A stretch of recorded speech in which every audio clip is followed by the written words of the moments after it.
Shri Guru Pyo Namaha. Welcome everyone once again in this class of Ramayana.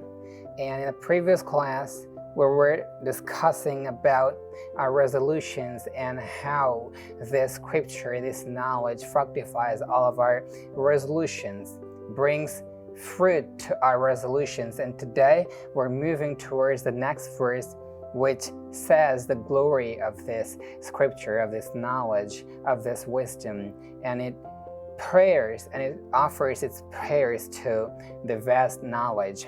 And through this verse, the sage Valmiki is trying to express the vastness of this knowledge to all of us. And he says, Brahmesha Vishnuakhya Sharira Bhedair Vishwam Srijati Atticha Patiyascha Tamadi Devam Paramam Varenyam Adhaya Chetasi Upayati Muktim.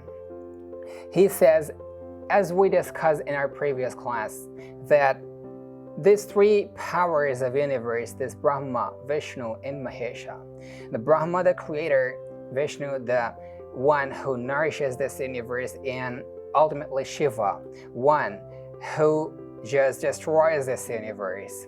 These three are the powers that rule this universe, and eventually, actually, these three powers are of that Lord, that Almighty. He, in different forms, serves this nature, helps this nature, uplifts this nature, and ultimately brings all of these scatterings as nature that we see as nature around us, including us, all the creatures, in Himself. That is what is referred to as destruction. And what is said? Tam Adi Devam. So, what are the powers of these three entities? First, Brahma, Srijati. And the root word to describe this Brahma, this Srijati meaning that we see in Sanskrit, it says it is Srij Visarge. From this root, the Srijati, and Ati, Adabhakshane, Pati, Parakshane. These three are the roots that are used to make these words, and following these three words, we come to know that what are the works of these three powers. And what are these powers doing? These powers are ruling this world. These powers are serving this world, and ultimately these powers of the Almighty bring all this world into them. I mean, the Almighty brings all these powers, all nature, all the existence that we see around us retracts itself in Almighty itself. And so what the sage is saying, Tam Adi Devam Paramam Varanyam. So we, all people, we the creatures, we humans, what is our work? What is our duty? To offer all our prayers, to do all our works for that God who is all-powerful, who is almighty. And what the sage is saying, Tam Adi Devam Paramam Varanyam, only that Lord, that powerful entity is the one that we should select. We are here on this planet to serve this nature. Our service should be done for the nature, but the selection should be the Almighty. We should select the Almighty, and if we forget this thing, if we forget this rule of life, forgetting Him, if any person selects anyone else, he inevitably reach to sorrow, because nothing in this world is complete. If anything is not complete in this world, how could we achieve completeness? How could we achieve completeness of happiness? How could we achieve complete happiness, complete prosperity, complete contentment by achieving anything that is not complete in itself? So that's why the sage is saying the selection. We should always select God and serve this nature, this environment, as a service as a sword to please our God. So whatever we get, whatever we achieve, whatever money we get, whatever prosperity we get, whatever position we get, whatever prestige we get, what is the work of those things, those earnings? To serve this nature, to serve this community, to serve this world. Because this world is a life expression of God. And to make Him happy, and ultimately, when we make God happy, we ultimately are making ourselves happy. So this entire world is life expression of God. So to please Him, to offer Him our prayers, our works, we should serve this community, not to get attached in it. We should not attach ourselves in this system that we see around us. Our attachment, our selection should be only God. That's what the sage is saying. And if we do so, there is nothing in this world that could ever make us unhappy, that could ever bring trouble in our happiness, that could ever disturb our happiness. There would be no fluctuations in our happiness. That's what the sage is saying, because all these things that we see around us in this world, everything is fragile. Nothing could remain forever. Everything has a course, everything has a time period that it has gained for itself. So I was talking about this fragility of this universe. Everything that we see around us is fragile. And if our selection is fragile, then we could never achieve the vastness that we were meant to be here. And that's why the sage is saying that you select God. Whatever you choose in this world, whatever way you obscure it, one day it'll decay. Whatever way you conceal it from others, who knows, one day some thief steals it away, your materialistic possessions, your materialistic things. But this thing, this godly wisdom, this godly knowledge, this godly expression, this divinity can never be stolen by anyone. And so this is what Sage Valmiki is saying to us. And now when he has selected God, when this person has selected God, for whom should he do all these works? For the happiness of God. As I said here, that this entire world is a live expression of God, and to make Him happy, and ultimately by His happiness we are gonna be happy. That's why we should serve this world. And then what he says, Sage is saying, Adhaya chetasi upayati muktim. Sitting God in our heart. When a seeker sits God in his heart, what did it become? Like, he'd become peaceful. He'd achieved the salvation, living on this earth. And a person who has achieved salvation living on this earth will ultimately achieve peacefulness, peace after death. His soul will achieve peace after he is dead. So that's why it's a great thing the sage is delivering to us, that what is salvation? What is emancipation? That you living on this planet become free from all the entangles, from all sorts of dirtiness that accumulates in a person's life. That is the real sense of salvation. And when you do so, your life in this body and your life after this body, both of them are gonna be very good. And when a person attaches himself to God, what happens? Whenever a person is attached to God, whatever work he does every work remembering God. And when he remembers God doing all his work, he can never do any negative work, because whatever he is doing, he has a sense in his mind, he has a thinking in his mind that whatever I am doing, God is seeing me, is watching me all the time, whatever I do. When a person has a belief in his mind about this ideology, and it is true, there is someone who is watching us all the time. And when that person understands this truth, believes this truth, he can never do any such work that anyway defies the rules and laws of God. And so he could easily experience and achieve salvation, the fruit of peace in his life, in his body. And that's how this body, life in this body, and life after death, the journey of soul becomes a peaceful journey. In the next verse, Sage is saying, Yo nama jatyadi vikalpahinaha paravaranam paramaha parasyat. The Sage is saying that God is not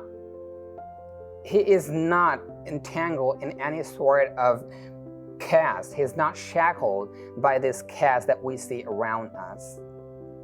The entire humanity, the entire mankind is just binded in the shackles of caste, cult, creed, religion, customs, countries.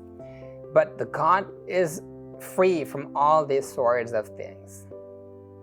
And from here, we could obtain the knowledge that we people have created. We people have bifurcated ourselves, not the God. God had only created human. We have created religions. We have created castes. We have distinguished. We have divided ourselves. We have partitioned ourselves. So this line of this verse of the scripture says us that nothing could happen when you partition yourselves, when you draw a line between yourselves. So always live collectively, because collective power, collective progress, collective divinity has much more energy than what you'll achieve alone. So the sage is saying that Almighty is free from all these sorts of things like caste, and he has many names. Nama jatyadi vikalpahinaha. He is free from names. I mean, he has infinite number of names. In the previous verse, we discussed about his three names: Brahma, Vishnu, and Mahesha, Shiva, Rudra, whatever it was. But actually, the God has many names, infinite number of names, depending on infinite number of qualities that he possesses. So he cannot be introduced, he cannot be said, he can't be called by any one single name. There are so many names for him, infinite number of names he has. And depending on infinite number of qualities, he blesses this universe, so he is Shiva. He nourishes this universe, so he is Vishnu. He creates this universe, so he is Brahma, and ultimately he destroys this universe, so he is Rudra. These are the four basic names that we were talking about in the previous verse. But actually, he has many names which resemble the qualities that he occupies. And next he says, sage says, Jatyadi vikalpahinaha, free from any caste that we already said, and he used this name, this word Adi, etc. And from this word, we could deduce that he is free from birth, he is free from death, from childhood, from aging, different states of body. He is free from all these everything. That means he is not a human being, nor he is anything that we could see on this earth. He is free from everything that we see around us. That expression, that entity can only be felt through austerity, through a pure life. And that pure life is spiritual life. And when we achieve that state, that condition in life, then we could easily feel what God is, what the entity is. And as we were discussing, that he is devoid of all these things that we see on earth. He rules this earth, but he is free from all the rules of the earth. He is the creator of this earth, but he never resembles the qualities that we see in materialistic earth. So he is free from all of these things that we see around us, and he can only be felt, he can only be understood through a greater life, through a salvated life, through a pure life. And that's how the scripture is describing that God. And how that life could be achieved? That life could be achieved by the mediums, by the measures that this scripture delivers to us. And then in the next line, the sage is saying, Para varanam paramaha parasyat. This is a controversial statement if you don't understand it. So the sage is saying that he is closer than the closest and farther than the farthest. And now the people would ask, how could it happen? A person, a pure person, pure body, pure soul, who has understood this truth of this life. For that person, he is closer than the closest. But the person who never understands this truth, ridicules this truth, doesn't listen to it, doesn't believe to it, God is farther than the farthest to that person. Even Gita also says the same truth. Ishvaraha sarva bhutanam hriddeshe arjuna tishtati. Gita is also referring us to the same statement, to the same truth, that entity lives in every person's heart. It is closer to you, is closer to you than this body. The closest thing that we feel is our body to us. But that thing, that entity, is even closer to this than this body. It is the closest thing. So this is the truth that sage is delivering to us. This is a compelling truth, that he is always with us. And so how unfortunate the people on the earth is that almighty, all-powerful, all-knowledgeable entity lives in everyone's heart and we don't know about him. And even more, he is the real purpose. Knowing him is the real purpose of this human body. Still, we are blindfolded by all the materialistic glamours that we see around us, and we never take a step to make ourselves closer to that entity. So now here, this verse is actually saying us that turn your route, turn your path towards God. And when you do that, you'd become a blessed person. You're already blessed. God showers his blessings to everyone.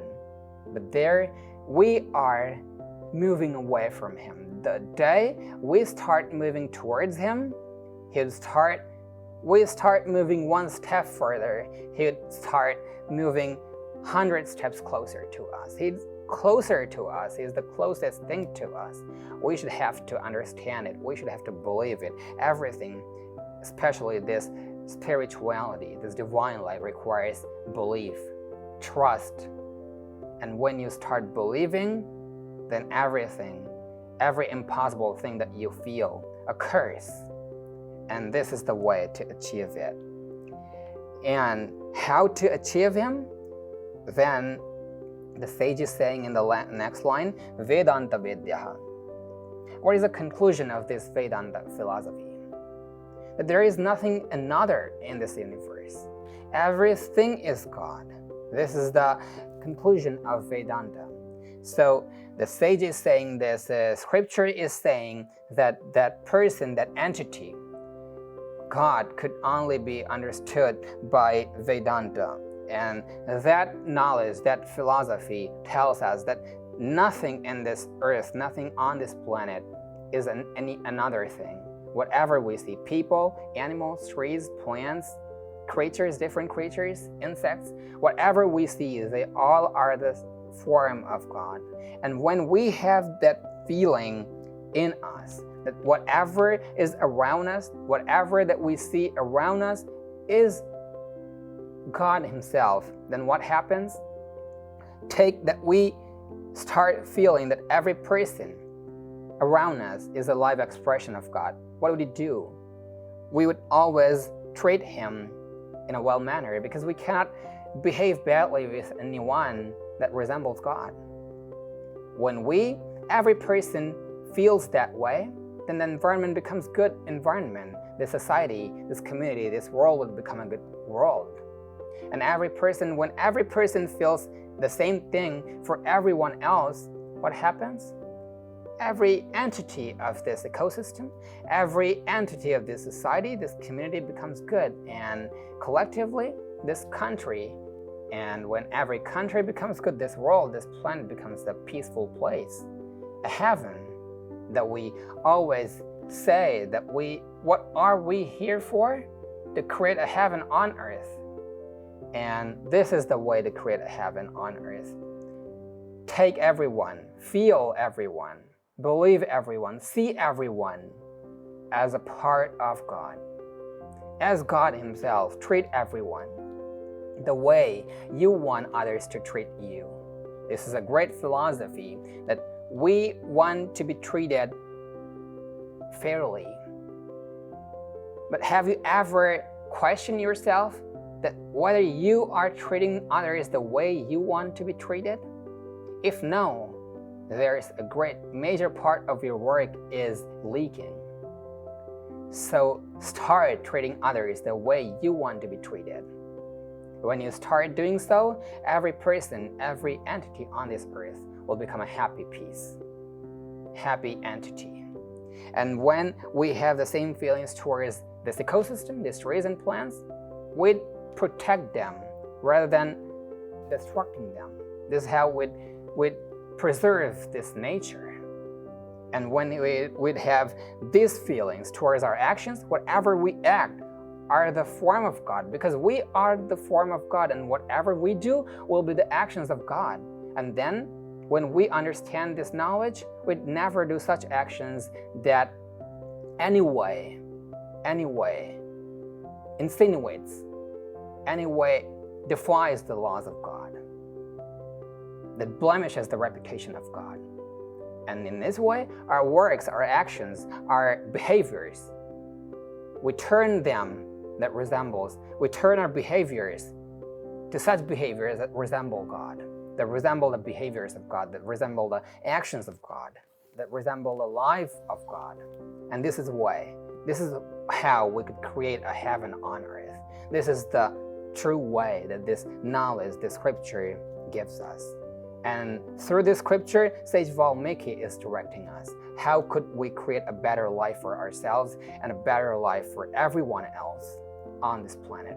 So today we studied 2 verses from Ramayana, and I hope you'll start this journey of spirituality, this journey of divinity from yourself, and spread it, scatter it to every part, and scatter it in all parts of this nature, so that everyone understands this truth, everyone starts living this truth, and collectively we'd be able to create a heaven on earth. This is our ultimate duty. We should pour ourselves to this duty, to this. It's not a duty, it's a right of human being, and we should act on it right now, right away. Thank you.